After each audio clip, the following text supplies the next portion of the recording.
Unfortunately, it was not possible for the usual election observation mission, international election observation mission by the OSCE ODIHR to come to Belarus and observe these elections.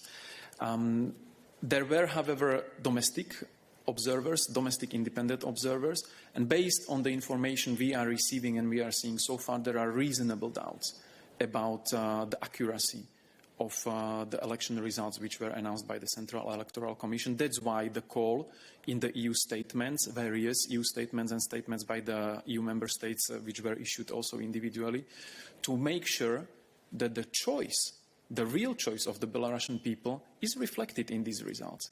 In other words, the authorities have to hear the voice of their people. They have to respect their fundamental rights, also in terms of having free and fair elections, and also in terms of respecting their fundamental rights and freedoms when it comes to the freedom of expression and freedom of assembly.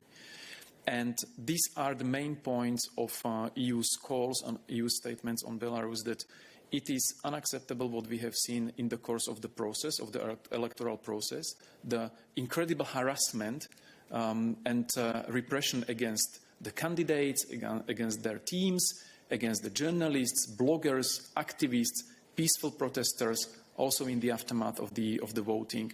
That's the level of violence, the brutal violence is unacceptable. We are condemning this violence. We are calling on Belarusian authorities to release all those who were detained unlawfully based only on political grounds. And we are urging them to refrain from this violence.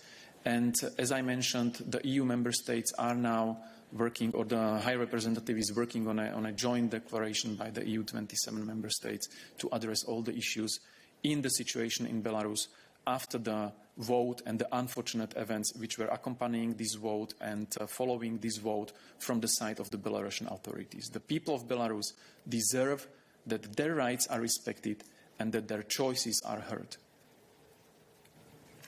Thanks. Ricard, please.